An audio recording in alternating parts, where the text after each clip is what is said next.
नमस्कार, स्वागत है आपका अपने YouTube चैनल नाउ रेलवे में। दोस्तों, जैसा कि आपको पता है कि यहाँ इस चैनल पर प्रत्येक दिन नए डिपार्टमेंट्स का नया क्वेश्चन अपलोड किया जाता है। तो इसी कड़ी में आज का यह प्रश्न पत्र जो है वो बेंगलुरु डिवीज़न जो साउथ वेस्टर्न रेलवे में पड़ता है, यह जेई जनरल सर्विस के लिए लेवल 6 कोटा 25% इलेक्ट्रिकल जी डिपार्टमेंट में करवाई गई थी। यह एग्ज़ाम डेट 18/2/2022 को कंडक्ट कराया गया था। टोटल नंबर ऑफ क्वेश्चन इसमें जो थे 110 थे। वेन्यू जो था वो ये ऑनलाइन एग्ज़ाम था, तो बेंगलुरु के ही किसी शहर में था। तो चलिए आइए देखते हैं प्रश्न, और अगर प्रश्न पत्र आपको सही लगे, अच्छा लगे तो प्लीज़ चैनल को लाइक कीजिए, सब्सक्राइब कीजिए, कमेंट कीजिए, ताकि हमको मोटिवेट मिले नए सिरे पे वीडियो बनाने के लिए। तो आइए शुरू करते हैं। आज का पहला प्रश्न, डैश द्वारा एसी से डीसी में बदला जाता है।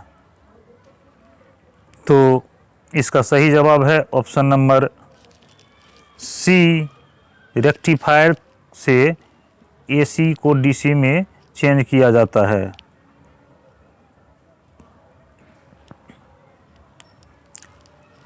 प्रश्न संख्या 2, बैटरी की चार्ज स्थिति डैश इलेक्ट्रोड लाइट सूचित करता है। ऑप्शन नंबर डी, इसका सही जवाब होगा इनमें से कोई नहीं। प्रश्न संख्या 3, गैर वातानुकूलित एलएचबी कोचों में रात्रि लाइटों के लिए किस प्रकार का लाइट उपयोग किया जाता है। तो इसका सही जवाब है इनमें से कोई नहीं। जो कैंडिडेट इंग्लिश क्वेश्चन 4 की मांग कर रहे हैं, इसमें इंग्लिश और हिंदी दोनों दिया गया हुआ, लेकिन हम कैंडिडेट की सुविधा के लिए हम हिंदी में ही, क्योंकि हिंदी भाषी क्षेत्र के विद्यार्थी इस चैनल से ज़्यादा जुड़े हुए हैं, तो हम हिंदी को ही प्रेफर कर रहे हैं। तो चलिए अगला प्रश्न नंबर 4, बुकलोज रिले का उपयोग डैश और डैश प्रकार के ट्रांसफार्मर में किया जाता है। तो इसका सही जवाब है दोस्तों ऑप्शन नंबर सी, आंतरिक और ऑयल कूल्ड में। प्रश्न संख्या 5, साधारणतः एक डीसी जनरेटर के फील्ड्स कॉइल्स डैश से बने होते हैं। इसका सही जवाब है ऑप्शन नंबर बी, कॉपर के बने होते हैं। प्रश्न संख्या 6, ट्रांसफार्मर में आंतरिक खराबी को सूचित करने वाला सुरक्षित उपकरण डैश में उपयोग किया जाने वाला होता है। तो इसका सही जवाब है option number B, Buchholz relay. प्रश्न संख्या 7, पूर्ण लोड पर भी ट्रांसफार्मर में निम्नलिखित लॉस शून्य है। तो इसका सही जवाब होगा option number B, friction loss जो होता है वह पूर्ण लोड पर भी ट्रांसफार्मर में शून्य होता है। प्रश्न नंबर 8, इसमें पूछा जा रहा है मुख्य उप स्टेशनों पर अर्थ रेसिस्टेंस की अधिकतम अनुमति डैश है। तो इसका सही जवाब है ऑप्शन नंबर बी, 1 ओम। प्रश्न संख्या 9, गैर वातानुकूलित एलएचबी कोचों में एचबी पैनल कहां पर लगाया जाता है। तो इसका सही जवाब होगा ऑप्शन नंबर सी, फ्रेम के नीचे। प्रश्न संख्या 10, अधिकारी के फ्लैट में उपलब्ध कराए जा सकने वाले गीजरों विशेष अनुरोध पर की संख्या डैश है। इसका सही जवाब है ऑप्शन नंबर ए, यानी 1। प्रश्न संख्या 11, एलएचबी कोचों में एचपी कटआउट का सेटिंग क्या है। तो इसका सही जवाब होगा ऑप्शन नंबर बी, 225 psi। प्रश्न संख्या 12, आईई 1956 में किस नियम के तहत नियमों के बीच के लिए दंड के बारे में वर्णन किया गया है। तो इसका सही जवाब है ऑप्शन नंबर सी 141। प्रश्न संख्या 13, आरबीसी के लिए वोल्टेज सुरक्षा के तहत ओवर वोल्टेज वातानुकूलित के लिए वोल्टेज सेटिंग क्या है? तो इसका सही जवाब है option number C 480 plus minus 5 volt. प्रश्न संख्या 14, ओसीबी का इसमें पूर्ण विस्तार यानी फुल फॉर्म पूछ रहा है। ओसीबी का फुल फॉर्म क्या है? तो इसका आप लोग को पता ही होगा, ऑयल सर्किट ब्रेकर इसका होता है। प्रश्न संख्या 15, एलएचबी कोचों में ब्लोअर मोटर ओवरलोड रिले का परिचालन समय क्या है? तो इसका सही जवाब है ऑप्शन नंबर ए 24 सेकेंड। प्रश्न संख्या 16, 25 किलोवाट का एमएफओ अल्टरनेटर डैश से अधिक नहीं होना चाहिए। तो इसका सही जवाब होगा 800 आरपीएम से अधिक इसका नहीं होना चाहिए। प्रश्न संख्या 17, कैपिलरी ट्यूब डैश भी कहलाता है। तो इसका सही जवाब होगा option number D explanation valve यानी वितरित वाल्व इसको कहते हैं। प्रश्न संख्या 18, 750 वोल्ट वायरिंग और उपकरण का न्यूनतम इंसुलेशन रेजिस्टेंस क्या है? तो इसका सही जवाब होगा option number D 5 mega ohms. प्रश्न संख्या 19, 110 वोल्टेज 18 किलोवाट और 25 किलोवाट एसी अल्टरनेटर ड्राइव के लिए उपयोग किए जाने वाले बेल्टों की संख्या क्या होगी? तो इसका सही जवाब है ऑप्शन नंबर डी 12। यह बहुत ही महत्वपूर्ण प्रश्न है जो जेई के कई एग्जाम में पूछा गया है। आइए देखते हैं प्रश्न संख्या 20, मेटलिक शीथ के ठीक ऊपर एक केबल में डैश होनी चाहिए। तो इसका सही जवाब होगा बेडिंग यानी कि बिस्तर हिंदी में जिसको बोलते हैं। प्रश्न संख्या 21, ट्रांसफार्मर कोर के निर्माण उपयोग किए जाने वाली सामग्री डैश है। तो इसका सही जवाब है ऑप्शन डी सिलिकॉन स्टील। प्रश्न संख्या 22, आरएमपीयू एसजी वातानुकूलित कोच के एचपी कटआउट डैश के लिए सेट किया जाना चाहिए। तो इसका सही जवाब होगा option number B 415 plus 15% PSI। प्रश्न संख्या 23, 110 वोल्ट टीएल प्रणाली के लिए एक्सल पुली का पिच सर्किल व्यास क्या होगा? तो इसका सही जवाब है ऑप्शन नंबर सी 572.6 mm। प्रश्न संख्या 24, डैश द्वारा गरीब रथ वातानुकूलित कोचों में ईओजी पावर कार आपूर्ति प्रदान की जाती है। तो इसका सही जवाब है option number A IV coupler. प्रश्न संख्या 25, एसजी एसी कोच में एक आरएमपीयू का हीटरो का लोड क्या है? तो इसका सही जवाब है ऑप्शन नंबर ए 6 किलोवाट। प्रश्न संख्या 26, यदि 415 वोल्ट रेटेड कैपेसिटरों के लिए लागू वोल्टेज 10% गिर जाने पर भी उसका VAR आउटपुट डैश ड्रॉप हो जाता है। तो इसका सही जवाब है ऑप्शन नंबर सी 19% ड्रॉप हो जाता है। प्रश्न संख्या 27, LHB पावर कार में किस प्रकार का तापमान नियंत्रक लगाया जाता है? तो इसका सही जवाब है दोस्तों option number C final control in 5 step यानी 5 कदमों में अक्षण नियंत्रण, ऑप्शन नंबर सी।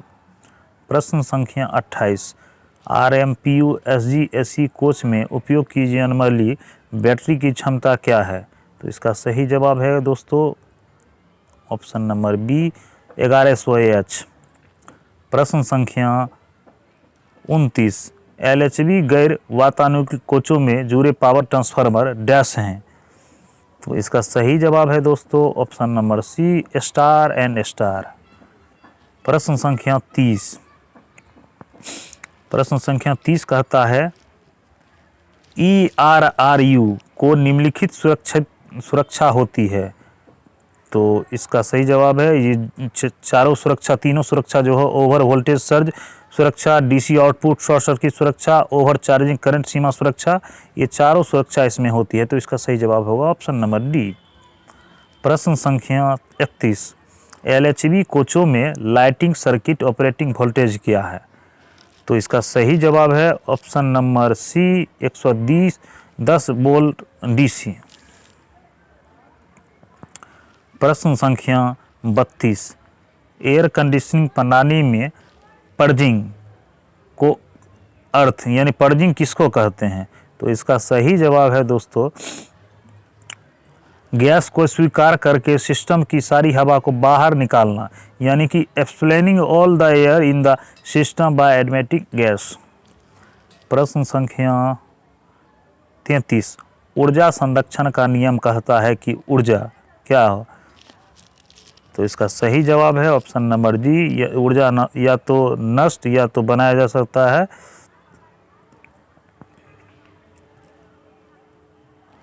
तो इसका सही जवाब है ऊर्जा ना तो नष्ट होती है ना तो इसको बनाया जाता है, केवल एक रूप से दूसरे रूप में इसको परिवर्तित किया जा सकता है। ऑप्शन नंबर डी इसका सही जवाब होगा। प्रश्न संख्या 34, फ्लोरोसेंट ट्यूब के लिए सप्लाई के दौरान कैपेसिटर का प्रकाय प्राइमरी के लिए डैश होगा।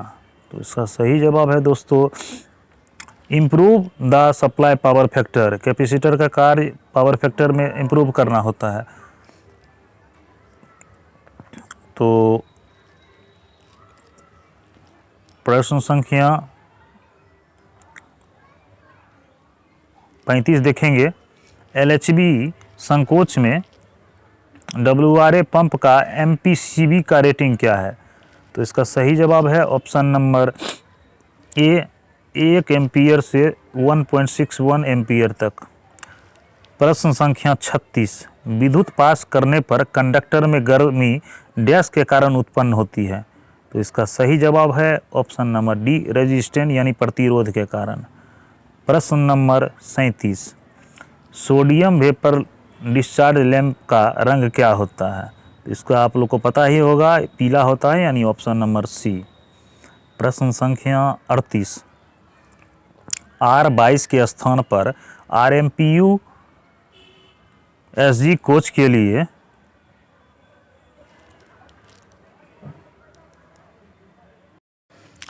प्रश्न संख्या 38, R22 के स्थान पर RMPU SG कोच के AC कोच के लिए सिफारिश HFC रेफ्रिजरेंट डैश है। तो इसका सही जवाब है ऑप्शन नंबर बी यानी कि R407C। प्रश्न संख्या 39, एक ल्यूमन प्रति वर्ग मीटर का ल्यूमिनेशन प्रतिरोध कितना होता है? तो इसका सही जवाब होगा कहलाता है।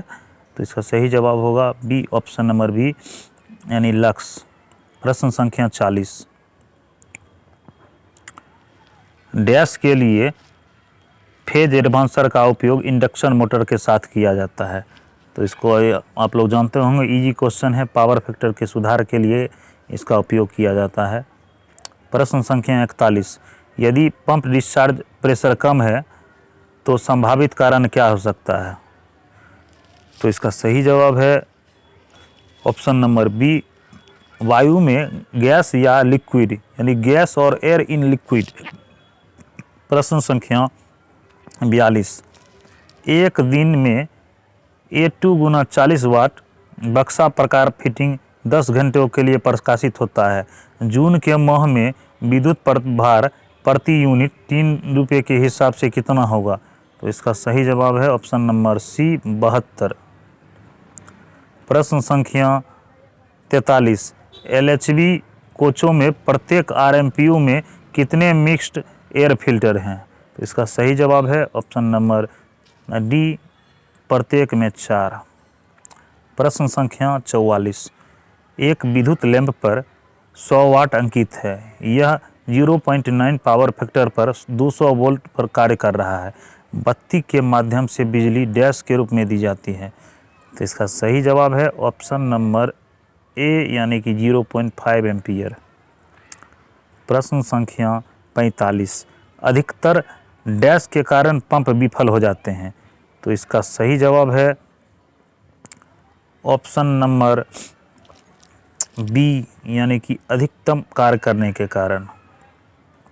प्रश्न संख्या 46, रेलवे बोर्ड की सिफारिशों के अनुसार कार्यालयों, प्रतीक्षालयों आदि में उपलब्ध कराए गए पंखों की स्वीप की लंबाई ये पूछ रहा है होनी चाहिए, कितना होनी चाहिए।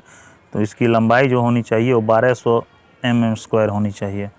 प्रश्न संख्या 47, RMPU SG AC कोच के एक कंप्रेसर मोटर द्वारा लिया जाने वाला स्टैटिक करंट क्या है। तो इसका सही जवाब है ऑप्शन नंबर बी 49 एम्पियर। प्रश्न संख्या 48, यदि एक 1500 वेट वाला विद्युत केटल का उपयोग 8 घंटे के लिए किया गया और उसका प्रभार प्रति यूनिट 10 रुपया होने पर विद्युत ऊर्जा प्रभार की गणना कीजिए। तो मैथमेटिक्स क्वेश्चन है, इसको आप लोग हल कीजिए, जिसका आंसर जो होगा 120 आएगा, यानी ऑप्शन नंबर ए।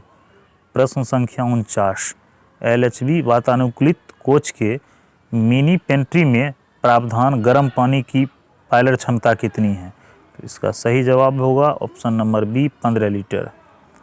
प्रश्न संख्या 50, LHB जनरेटर कार में ओवर गति रिले का परिचालन समय क्या है। तो इसका सही जवाब है ऑप्शन नंबर ए यानी कि 1 सेकेंड। प्रश्न संख्या 51, LHB AC कोच में उपयोग किए जाने वाले बैटरी की रेटिंग क्या है। तो इसका सही जवाब है option number B 70 ampere hour. प्रश्न संख्या 52, LHB कोचों में प्रावधान स्टेप डाउन ट्रांसफार्मर की क्षमता क्या है। तो इसका सही जवाब है ऑप्शन नंबर सी 60 किलोवाट। प्रश्न संख्या 53, DG सेट पर फेज लोड में अधिकतम अनुत्तम अनबैलेंस प्रतिशत है। तो इसका सही जवाब है ऑप्शन नंबर बी यानी कि 10.5%। प्रश्न संख्या 54, यदि DG सेट पूर्ण लोड पर अधिक धुआं छोड़ता है तो इसका संभावित कारण क्या हो सकता है। एक या अधिक सिलेंडर काम नहीं कर रहा है, ऑयल की कमज़ोर गुणवत्ता या नोजल जाम। तो इसका सही जवाब है तीनों यानी कि उपरोक्त में से सभी। प्रश्न संख्या 55, LHB जनरेटर कार में 415 वोल्ट आवक साइड की सुरक्षा के लिए किस क्षमता फ्यूज का प्रयोग किया जाता है। तो इसका सही जवाब है option number D 3 × 100 ampere HRC fuse. प्रश्न संख्या 56, CRGO डैश से संबंधित है और CRI डैश से संबंधित है। तो इसका सही जवाब होगा एक ट्रांसफार्मर CRGO ट्रांसफार्मर से और CRI LED से, यानी ऑप्शन नंबर ए इसका सही जवाब होगा। प्रश्न संख्या 57, DG सेट के लिए जॉकेट कूलिंग पानी तापमान डैश रेंज में होनी चाहिए।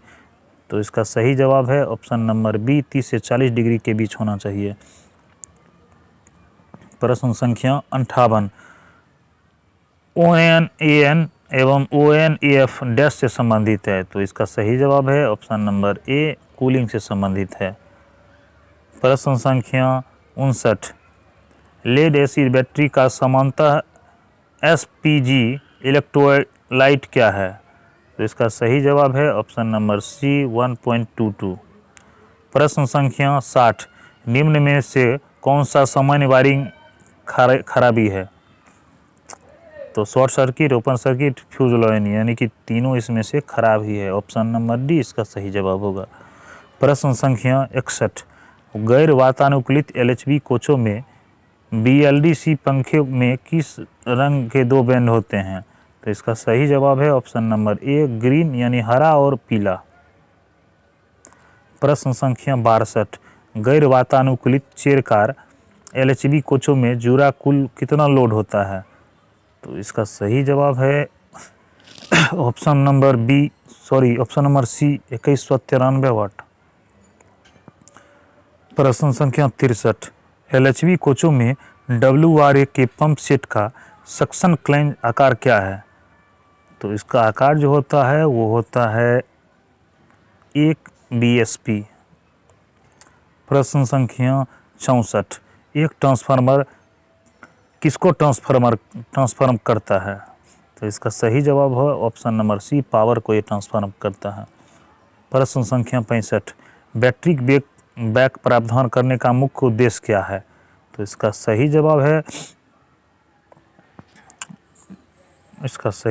है ऑप्शन नंबर बी, यानी कि फीडर की विफलता में मामले में कोच में सप्लाई प्रदान करता है बैटरी बैकअप वाला, ऑप्शन नंबर बी। प्रश्न संख्या 66, आपात बैटरी चार्ज यानी IEBC का इनपुट करंट क्या है? तो इसका सही जवाब है ऑप्शन नंबर सी, 22 एम्पीयर। प्रश्न संख्या 67, ट्रांसफार्मर एक्शन के लिए डैश की आवश्यकता होती है? तो इसका सही जवाब है option number C, alternative magnetic flux. प्रश्न संख्या 68, RDSO द्वारा अनुशंसित 4.5 किलोवाट 120 वोल्टेज TL अल्टरनेटर के पूर्ण उत्पादन के लिए न्यूनतम गति कितना है? तो इसका सही जवाब है ऑप्शन नंबर बी, 600 RPM। प्रश्न संख्या 69, RMPU SGAC कोच का कंप्रेसर और कंडेंसर तथा एवापरेटर यूनिट के लिए दिए गए आपूर्ति विद्युत क्या है? तो इसका सही जवाब होगा 3 फेज 415 वोल्ट। प्रश्न संख्या 70, वह पदार्थ जो प्रकाश द्वारा प्रदीप्त होने पर अपने विद्युत प्रतिरोध को बदल देता है वह क्या कहलाता है? तो इसका सही जवाब है option number C, photo conductive कहलाता है। प्रश्न संख्या 71, निम्नलिखित में से कौन सा सौर सेल का आधार बनता है? तो इसका आप लोग जानते ही होंगे, ये बहुत हल्का प्रश्न है, सिलिकॉन, ऑप्शन नंबर ए। प्रश्न संख्या 72, निजी पार्टी द्वारा दान किए गए वाटर कूलरों का रखरखाव किसके द्वारा किया जाता है? तो यह रेलवे के द्वारा ही किया जाता है, ऑप्शन नंबर बी इसका सही जवाब होगा। प्रश्न संख्या 73, WRA का ये फुल फॉर्म पूछ रहा है, यानी पूर्ण विस्तार। तो इसका पूर्ण विस्तार जो होगा वो होगा water raising apparatus, option number B. प्रश्न संख्या 74, पावर फैक्टर किसका अनुपात है? तो इसका सही जवाब है एक्टिव पावर बटे अपरेंट पावर। प्रश्न संख्या 75, यदि सर्किट में लाइव कंडक्टर पेड़ की शाखा में फंस जाता है तो डैश को परिचालित करना चाहिए? तो इसका सही जवाब होगा EFR, ऑप्शन नंबर ए। प्रश्न संख्या 76, DG सेट के लिए अल्टरनेटर में कॉपर की क्षति किसके बराबर होती है? तो इसका सही जवाब है दोस्तों अल्टरनेटर द्वारा करंट का स्क्वायर द्वारा प्रदत्त। प्रश्न संख्या 77, 3 phase cage rotor induction motor की गति डैश पर निर्भर करती है? तो यह पोल की संख्या और पोल की सप्लाई की फ्रीक्वेंसी पर निर्भर करती है। प्रश्न संख्या 78, LHB पावर कार के DG सेट को कूलिंग के लिए उपयोग किए जाने वाला रेडिएटर में क्या उपयोग किया जाता है? तो इसका सही जवाब है ऑप्शन नंबर सी, कूलेंट उपयोग किया जाता है DG में। प्रश्न संख्या 79, SGAC कोचों में RMPU के एवापरेटर पंखे मोटर की गति कितनी होती है? तो इसका सही जवाब होगा ऑप्शन नंबर ए, 415 RPM। प्रश्न संख्या 80, विद्युत मामले में अग्निशमक के रूप में सिफारिश सामग्री क्या है? तो इसका सही जवाब है option number B, carbon dioxide. प्रश्न संख्या 81, अर्थिंग के लिए उपयोग किए जाने वाले GI या स्टील इलेक्ट्रोड डैश से कम नहीं होने चाहिए? तो इसका सही जवाब है ऑप्शन नंबर ए, 25x4 मिलीमीटर। प्रश्न संख्या 82, गैर वातानुकूलित LHB कोचों में उपयोग किए जाने वाले पंखे का आकार क्या है? तो इसका सही जवाब होगा 400 मिलीमीटर स्वीप। प्रश्न संख्या 83, फ्रेश सिलिका जेल का रंग क्या होता है? तो इसका सही जवाब होगा ऑप्शन नंबर बी, नीला होता है, और जो इसको यूज करने के बाद यह गुलाबी हो जाता है। प्रश्न संख्या 84, जब ऊष्मा एक स्थान से दूसरे स्थान पर तरल या गैस के माध्यम से प्रवाहित होती है तो इसे किसके द्वारा स्थानांतरित किया जाता है? तो इसका सही जवाब होगा कन्वेंशन। प्रश्न संख्या 85, जब कैपेसिटर समांतर में जुड़े रहते हैं तो समान कैपेसिटेंस क्या होता है? तो इसका सही जवाब है यह बढ़ता है। प्रश्न संख्या, अब इसमें स्टेबिलिटी के भी कुछ क्वेश्चन हैं तो वो देखते हैं। कौन सा पद सुरक्षा श्रेणी से संबंधित है? तो इसका सही जवाब होगा स्टेशन मास्टर का पद जो होता है वह सुरक्षा से संबंधित है। डीएफसी का मतलब क्या है, यानी फुल फॉर्म पूछ रहा है, तो इसका सही जवाब है डेडिकेटेड फ्रेट कॉरिडोर। इस प्रश्न संख्या 3, किस शहर में 3 क्षेत्रीय रेलवे मुख्यालय है? तो इसका सही जवाब होगा ऑप्शन नंबर ए कोलकाता में। इसमें eastern railway, south eastern railway तथा मेट्रो रेलवे तीनों का मुख्यालय है। प्रश्न संख्या 4, पीएफ के मासिक अंशदान का प्रतिशत कितना है? तो इसका सही जवाब होगा ऑप्शन नंबर बी 8.33%। प्रश्न संख्या 5, कर्मचारी डैश एलएपी औसत वेतन छुट्टी के दिन जमा कर सकता है? तो यह अधिकतम 300 दिन तक एलएपी आप जमा कर सकते हैं। प्रश्न संख्या 6, निम्नलिखित में से कौन एक टैंकर प्रकार का वैगन नहीं है? तो इसका सही जवाब है ऑप्शन नंबर बी बीएलसीए। प्रश्न संख्या 7, डैश में एक बार होगी आपदा प्रबंधन की मॉक ड्रिल? तो इसका सही जवाब होगा ऑप्शन नंबर ए 1 वर्ष में 1 बार होती है। प्रश्न संख्या 8, ओडीसी का फुल फॉर्म पूछ रहा है। ओडीसी का फुल फॉर्म क्या है? तो इसका सही जवाब है ऑप्शन नंबर सी ओवर डायमेंशियल कंज्यूमेंट। प्रश्न संख्या 9, किस नियम के तहत सक्षम प्राधिकारी को यह है कि वह किसी रेल सेवक को निलंबन में रखे? तो इसका सही जवाब है ऑप्शन नंबर ए नियम 4। प्रश्न संख्या 10, SWR के पीसीओएम कौन है? तो इसका सही जवाब था ऑप्शन नंबर ए श्री HS वर्मा। प्रश्न संख्या 11, बॉक्सन डैश का वैगन है? तो इसका सही जवाब है option number be open wagon यानी खुला वैगन। प्रश्न संख्या 12, एक रेलवे कर्मचारी जो अनिवार्य सेवानिवृत्ति की आयु प्राप्त करने पर सेवानिवृत्त हो जाता है उसे डैश प्रदान किया जाएगा? तो ऑप्शन नंबर ए सेवानिवृत्ति पेंशन इसको प्रदान किया जाएगा। प्रश्न संख्या 13, निम्नलिखित में से कौन सी एक पर्यटक रेलगाड़ी है? तो इसका सही जवाब होगा ऑप्शन नंबर ए फेरी क्यून। प्रश्न संख्या 14, रेलवे बोर्ड का गठन किस वर्ष किया गया था? तो इसका सही जवाब होगा ऑप्शन नंबर डी 1905 ईस्वी में। प्रश्न संख्या 15, सेवानिवृत्त उपदान के भुगतान के लिए न्यूनतम अर्हक सेवा कितनी होती है? तो इसका सही जवाब है ऑप्शन नंबर बी 5 साल। अब कुछ प्रश्न जो थे वो राजभाषा से 10 प्रश्न पूछे गए थे, तो आइए उसको भी देख लेते हैं। पहला प्रश्न राजभाषा का था, राजभाषा नियम के अनुसार पश्चिम बंगाल किस क्षेत्र में आता है? तो पश्चिम बंगाल सी क्षेत्र में आता है यानी गौ क्षेत्र में। प्रश्न संख्या 2, हिंदी दिवस कब मनाया जाता है? तो इसका सही जवाब है ऑप्शन नंबर बी 14 सितंबर। दोस्तों, यह राजभाषा का जो प्रश्न पत्र रहता है ये बहुत परीक्षा की दृष्टि से महत्वपूर्ण रहता है। अगर आपको राजभाषा का हल प्रश्न पत्र देखना है तो मेरे वीडियो के प्लेलिस्ट में जाइएगा, उसमें राजभाषा के लिए एक स्पेशल वीडियो बनाया गया है। वो प्रश्न पत्र अगर आप पढ़ लेते हैं तो फिर रेल राजभाषा में 10 में से 10 प्रश्न आपको मिल जाएंगे। जो किसी भी डिपार्टमेंटल एग्ज़ाम के लिए ही बनाया गया है वो वीडियो। प्रश्न संख्या 3, राजभाषा अधिनियम की धारा 3(3) के अंतर्गत आने वाले एक दस्तावेज का नाम बताइए? तो इसका सही जवाब होगा ए सामान्य आदेश।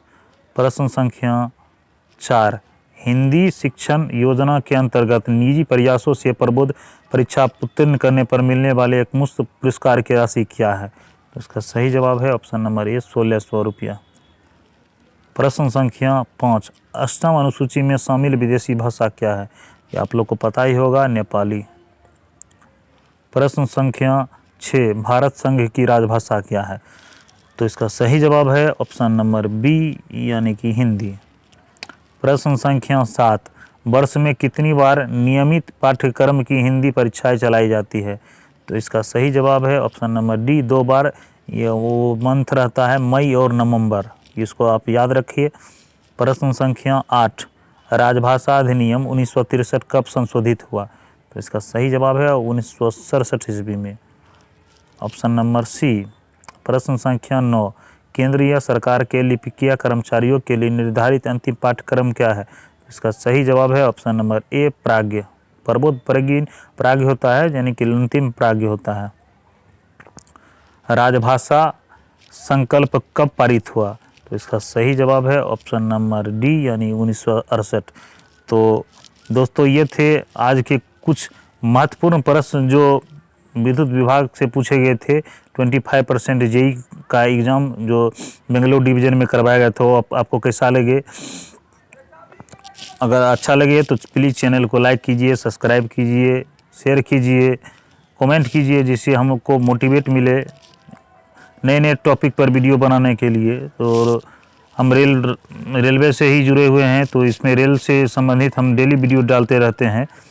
तो आशा है आप वीडियो को लाइक कीजिएगा, शेयर कीजिएगा, सब्सक्राइब कीजिएगा। तब तक के लिए जय हिंद, जय भारत।